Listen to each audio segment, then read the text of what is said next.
மகாநதி சீரியல்ல ரொம்ப நேரம் கழிச்சு நம்ம காவேரி அப்படியே ரோட்ல நடந்து வந்துகிட்டே இருக்கிறாங்க. நிவினும் விஜயும் பாத்துறாங்க. விஜய் காருக்குள்ளாரையே இருந்துகிட்டு நம்ம நிவினை மட்டும் அனுப்பி வைக்கிறாப்புல. அதுக்கப்புறம் என்ன, நம்ம நிவின் வந்து பாத்தீங்கன்னா காவேரிய சமாதானப்படுத்தி வீட்டுக்கு அழைச்சிக்கிட்டு போயிடுறாப்புல. ஸோ இந்த பக்கம் வீட்டுக்கு போன உடனே காவேரிய ஏன் இப்படி பண்ண அப்படின்னு கேள்வி மேல கேள்வியா கேட்குறாங்க. ஆனா காவேரி சொல்ற பதில தான் வச்சு பார்க்க எல்லாம் அசந்து போயிடுறாங்க. அப்படி என்னதான் காவேரி சொன்னாங்க அப்படின்னு பார்த்தீங்கன்னா, நான் நேரா விஜயோட வீட்டுக்கு தான் போனேன். அங்க என்னடான்னா, விஜய் இதுக்கப்புறம் என் மகள பார்க்க வராதன்னு என்னையே சண்டை போடுறாப்புல. அதனால தான் அப்படியே போனேன். அதுக்கப்புறம் அப்படியே ஒரு சினிமாவுக்கு போயிட்டேன் அப்படின்னு தியேட்டருக்கு போன விஷயத்த காவேரி சொன்ன உடனே எல்லாருமே ஷாக் ஆகுறாங்க. நான் இங்க நீ காணும்னு எல்லாம் தேடிக்கிட்டு இருக்கோம். நீ எதுவுமே சொல்லாம தியேட்டருக்கு போயிட்டு வந்துட்டியா? அப்படிங்கிற மாதிரி காவேரிய மறுபடியும் திட்டிக்கிட்டு இருக்கிறாங்க.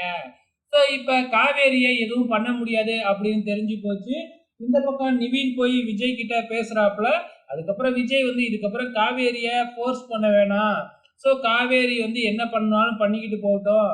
நானும் இனிமேக்கு காவேரியை டிஸ்டர்ப் பண்ண மாட்டேன் அப்படின்னு விஜய் ஒரே போடா போட்டுறாப்புல.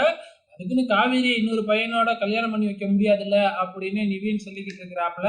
ஸோ என்ன நடக்கும் அப்படிங்கிறது தான் இந்த விஷயத்துல தெரியல. இப்ப காவேரி மறுபடியும் எல்லாத்தையும் கூப்பிட்டு நாளைக்கு வந்து நான் பார்த்துருக்கிற பையன் வீட்டுல இருந்து என்னைய பொண்ணு பார்க்க வராங்க அப்படின்னு சொல்றாப்புல. ஸோ இதுக்கப்புறம் எதிர்த்து பேச முடியாது, வரக்கூடாதுன்னு சொல்ல முடியாது. ஏன்னா காவேரி மறுபடியும் சண்டை போட்டு கோவிச்சுக்கிட்டு போயிட்டான்னா என்ன செய்யறது அப்படின்னு தெரியாம இந்த பக்கம் சாரதா முழிச்சுக்கிட்டு இருக்கிறாங்க. மறுநாள் காலையிலேயே மாப்பிள்ளை வீட்டுல இருந்து காவேரியை பொண்ணு பார்க்கறதுக்காக வந்துடுறாங்க. எல்லாருமே மூஞ்ச அப்படியே டொய்யின்னு வச்சிருக்கிறாங்க. காவேரி மட்டும்தான் நல்லா வச்சிருக்கிறாங்க.